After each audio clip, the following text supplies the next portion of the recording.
Hi everyone, welcome back to my channel. Hope you are all doing well. I am presenting to you the biggest challenge of my resin career so far, and by biggest I mean smallest.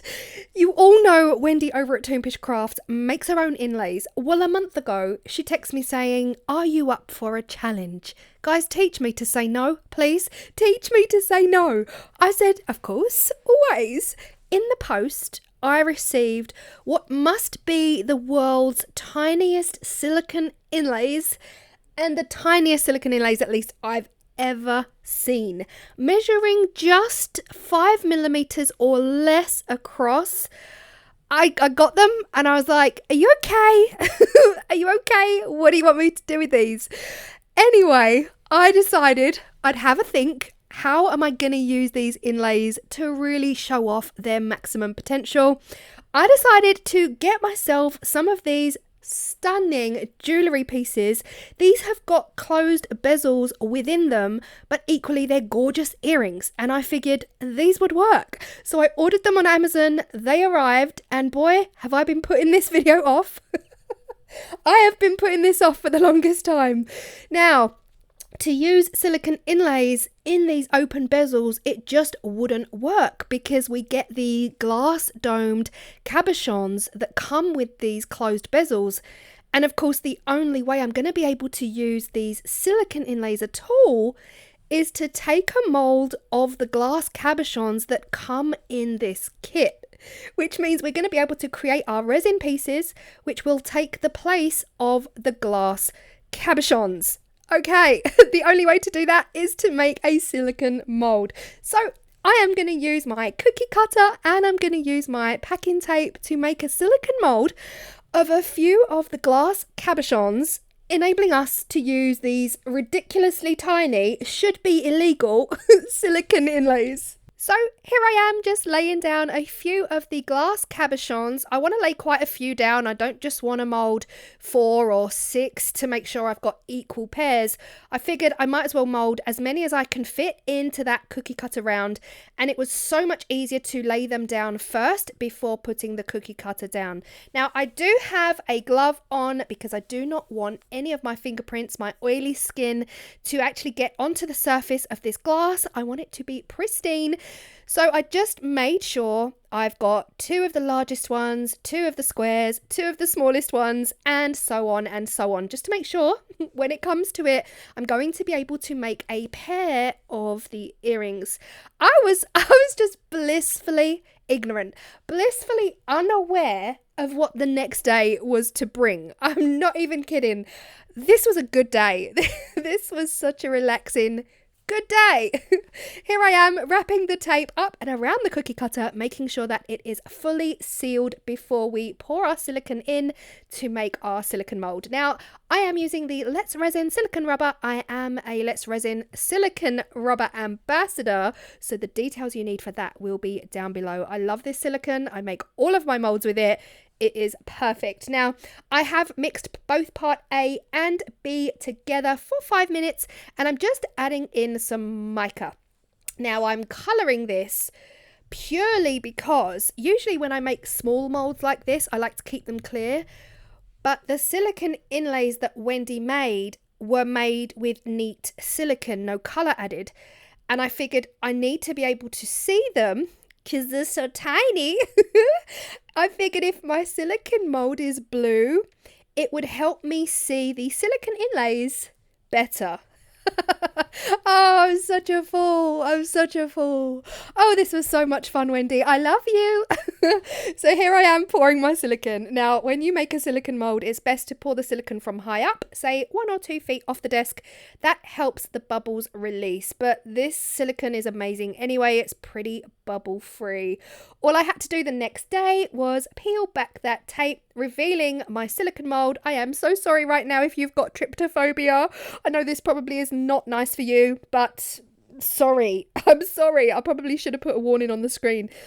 It's now time to pop it out of the cookie cutter, and then I'm going to turn it upside down and pop out all of my glass cabochons, making sure that they don't just go flying everywhere. And then I can just put them all back in the bag and keep them safe for when the day comes that I use the rest of these gorgeous bezels.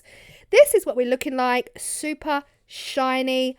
Really happy, really confident, like overly confident.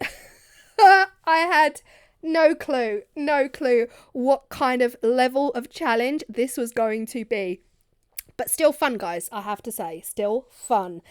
Now, in order to use the silicone inlays, I need to put a very, very small amount of epoxy resin into each one of these areas, each one of these cabochon pieces. I'm not going to do them all. I just did a couple of the small ones, the 2 squares and the 2 larger circles, just making sure that whatever I did, however many I made, that I made equal pairs so I could make a pair of earrings.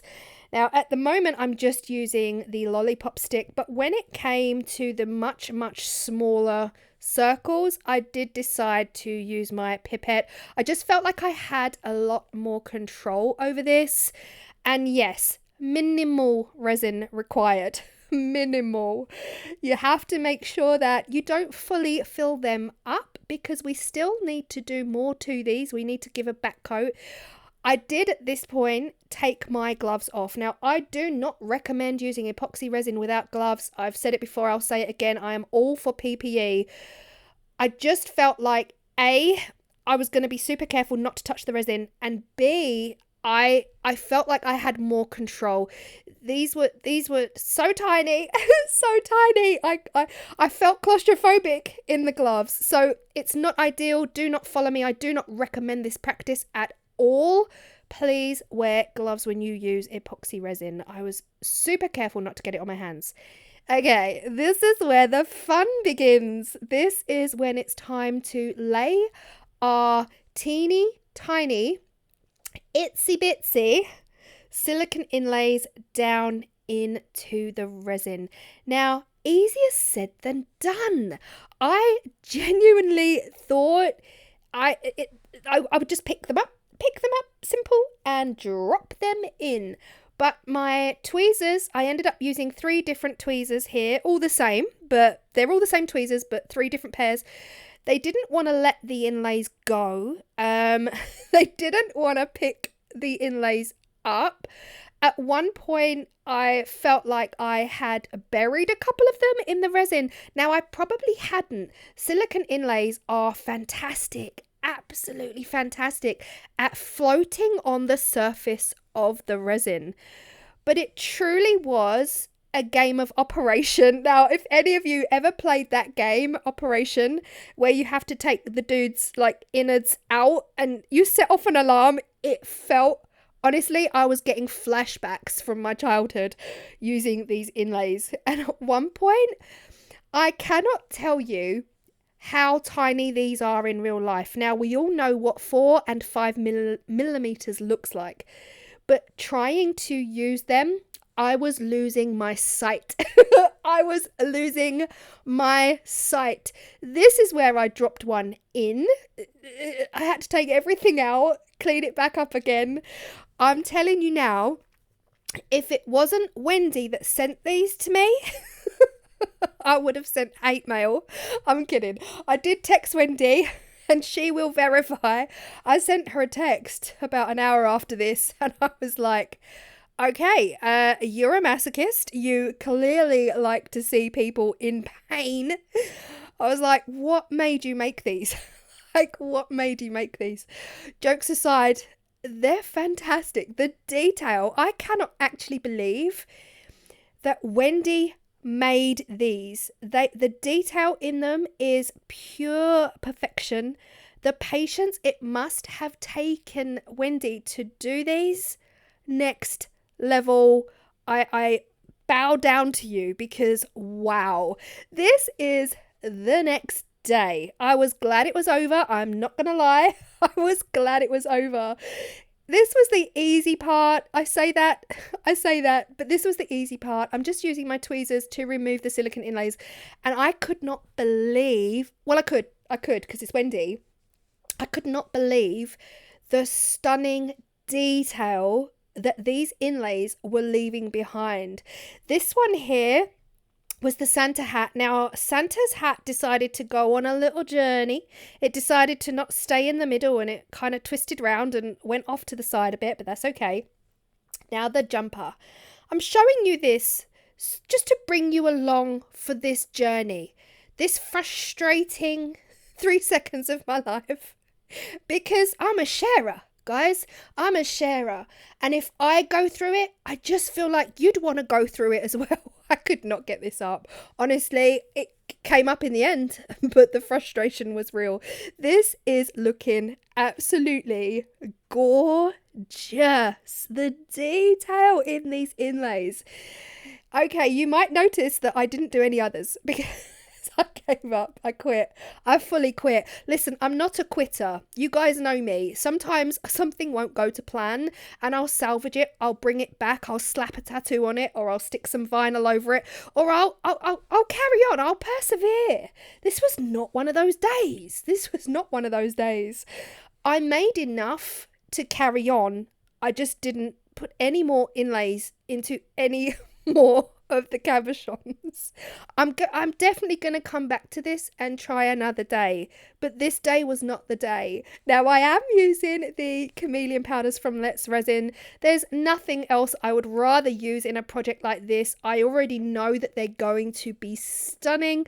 I am using the magenta and the teal. They're not real Christmassy colours, but the images are super Christmassy. It's this little stocking. I'm using my micro brush to get that chameleon powder down and in to my inlaid areas. Now, this one here, look at this snowflake. I mean, I cannot get over the detail in these. Unfortunately, I didn't make a double for that snowflake. I clearly just quit halfway through making a pair.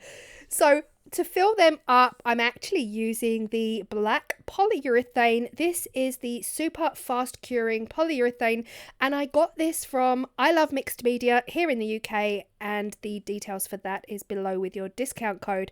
Now, this video is going out tonight, so just to let you all know that I Love Mixed Media is having a 30% off sale ending tomorrow. So if you see this video tonight, just know that this is going to be ending tomorrow, and you can actually use my code CRAFTY30 by tomorrow to get 30% off items on their website. So go check it out. And I'm sorry if you're watching this after the 30th of November.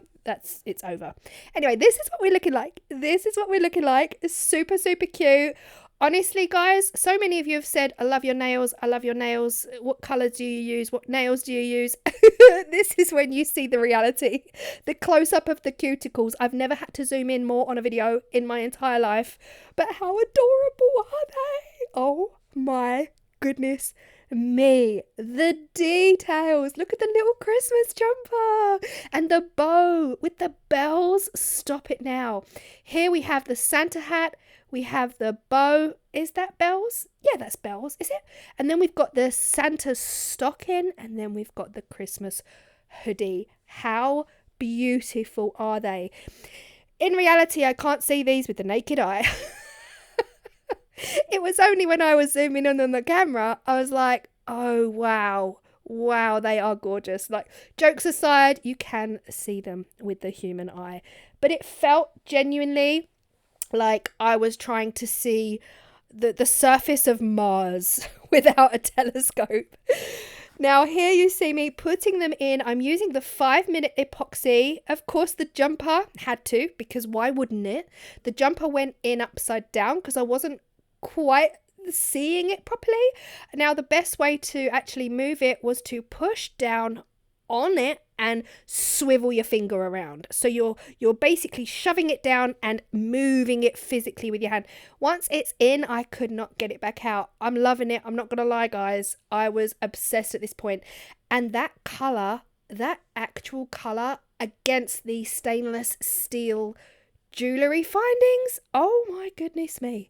Now you see there, I just pushed it, shoved it, moved it round to get it in the right kind of orientation. Now the squares weren't so easy. They're a little bit more simple in design, and I put the Santa hat and the bow into these two. Again, love them. I love them. I love them because actually as a pair of earrings, they're simply beautiful. And just looking up close and you've got this little surprise hiding inside, I just think they're magical. I love everything about them. If I'm honest, it was only really at this point where I was zooming in with my camera that I noticed that the square wasn't even in. Like, the square wasn't even in. The circles are definitely my favourites, but look on the left. He's literally sitting out there like, hello, can you see me? You do know you did not even put me in the bezel. And it's too late because the 5-minute epoxy has already cured it. But to the naked eye, they're so tiny, it looked like it was sitting in there. And it wasn't until after, when I was filming up close, I was like, Claire, you need to lay down after this. But honestly, massive thank you to Wendy. I don't think I've ever had as much of a laugh as I have with this. Like, it actually made me laugh. Sometimes when I'm creating, I'm just so in the zone. But with this one, the air was blue in a funny way, in a really loving, endearing, funny way. The air was blue. And Wendy knows it. I text her. I was like, why would you do this to me? Why would you do this to me? Like, do you not like me? And so we had a really good laugh over it. But the actual project itself made me laugh. And I was just a little bit giddy as I was making them. But yes, wow, a challenge, the biggest yet smallest challenge of my resin career so far. I hope you love them. Let me know if you've got hold of any of Wendy's inlays. Wendy from Toonpish Crafts makes and sells inlays. They are stunning. They are all beautiful. She has sent me larger ones. You would have seen that in the UV light from Let's Resin video. The little gingerbread men. Oh my gosh, they're just so adorable. Let me know if you would do this and what you would use them for. Wendy's details are down below if you want to get your hands on the world's tiniest silicone inlays, and also anything else she sells on her website. That will all be down below. Wendy, thank you so much for the blood pressure. Oh, I mean the silicone inlays. I appreciate you massively. I will see you all in the next video. Bye.